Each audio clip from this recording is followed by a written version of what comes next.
there's some things that I got out of Barracoon that I wanted to touch on. Free George, if I'm not mistaken, Free George was a slave and his wife was free and she worked to get his freedom. But in Mhm. any event, he was already free before the Civil War. So now this takes place after the war. So now Okay. everybody's free. Yeah. He says, Free George come help us all the time. The colored folks, what born here, they pick at us all the time and call us ignorant savage. But Free George, the best friend the Africans got, he tell us we ought giddy the religion and join the church. But we don't want to be mixed with the other folks what laughed at us. So we say we got plenty land and therefore we could build our own church. Therefore, we go together and build the old landmark Baptist church. It's the first one around here. That was interesting to me, bro, because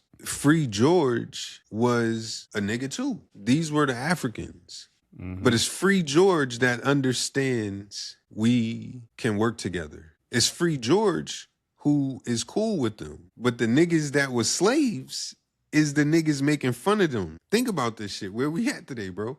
Think about that from where we at with the cool and corny to where the niggas with no education is the niggas that's cool and they laughing at the niggas that could do for so. And that could help build they shit up. Yeah, they wanted to align with them in freedom, but we said no and laughed at them. Y'all don't even speak English like that. Look at these Africans. These are the things that just tells you this is a mindset thing. And I'm gonna summarize this. They wanted to go back home. They wanted to go back to Africa, Yeah. but they couldn't afford it. They couldn't afford to go back to Africa. So they said, yo, you know what? We're just gonna build here. They went to their former master. And in their mind, they said, look, we worked 5.5 years for free, slaving, and this master work us hard, and we work hard. Master should give us some land since we can't get back home. And they told Cujo, you know, you the best, most well-spoken one among us. Go ask Massa for some land. And Massa, he saw Cujo mustering up the courage to ask him for some land. I mean, you know, he was emotional. So he asked him what's the matter. And he said, yo, you know, it's hard on us out here, yo. We want to go back home, but we can't get back home. So we decide that, you know, we just gonna build something here, but we ain't got no land. And we feel like since we slaved for you for 5.5 years with no pay, you could give us some land. And his old master was like, nigga, what I look like giving property to property, nigga? Like, I already lost my property once. You want me to lose property twice, nigga? If you don't get the fuck up out of my face. So now these Africans are now in the position of what? Wanting reparations. They wanted reparations. And Massa, the man, the system was like, man, if you don't get the fuck up out my face. So now they could have decided, yo, you know what? We gonna kill Massa. How dare Massa disrespect us? We gonna make Massa give us what's due to us. But that's not what they did.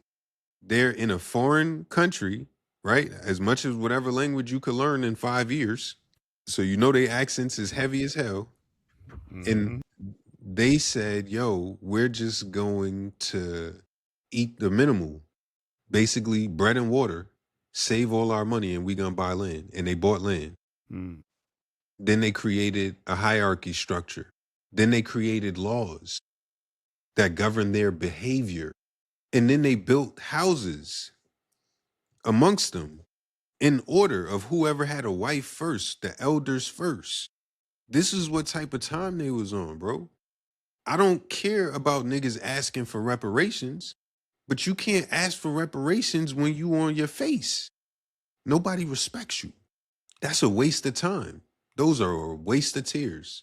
That's bogus as hell. We can't do shit like that. Go build some shit up. It's that time. Stop letting motherfuckers tell us that we're victims and yo, dude, oh, we are the oppressed and we this. These is the freshest motherfucking African slaves that you could have possibly had. And these motherfuckers say, yo, we got to lock in. And not only did they say they have to lock in, bro, it almost seems unbelievable because they told their wives And the women that, yo, what that means is we not buying nothing fancy. Don't even desire anything fancy. We don't even have time for none of that. And the women was like, all right, the same for y'all. That's the sacrifice that's necessary. We don't have that. We have no desire to sacrifice anything. This is why we can't Yo, get any more. cause to my previous point, we comfortable, bro. We're comfortable. We got our gadgets to keep us distracted. We got social media. You know, we got our shows and shit on YouTube, and we got lashes to get, and we got the newest J's and Nike drops to cop.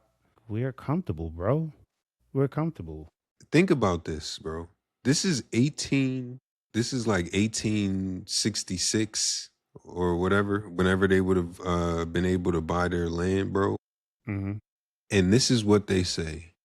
After he told them that, yo, Captain Tim say what the old master said, he said, well, we'll buy ourselves a piece of land.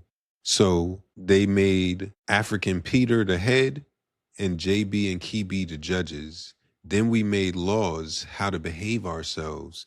When anybody do wrong, we make him appear before the judges and they tell him he got to stop doing like that because it don't look nice.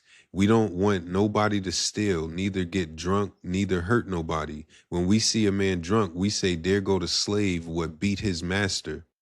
That means he buys the whiskey, it belongs to him, and he supposed to be the ruler of it, but it done got control of him. Bro, he said when we speak to a man that do wrong, the next time he do that, we whip him. I.e., yo, we beat his ass. We just condone bullshit, bro. The blueprint has been there. This is coming straight out of slavery. You can't be no fresher than that, bro. Into a whole new world, bro. You talking about can't read or write. But they knew these things. But you know, the interesting thing is, bro, we want to have this overinflated idea like, yo, we're so elevated in who we are socially, who we are as a people, but we're not. We're not. We're trying to do new things as if new things with no results, too. That's the thing. It's not even positive results, and we're trying these new things that are not even benefiting us. And we're thinking that's the way. Because it feels good. But then we lean on slavery though. We lean on slavery when we want to excuse why we're failing in this system. So the very ideas and principles that were in place, like you just said, straight out of slavery, the moral compass of these people, we don't want to lean on that, but we do want to lean on the idea of slavery when it comes to advocating for reparations, when it comes to reasoning why we're failing in this system. It's because of slavery. It's because of the system. Hypocritical, not consistent.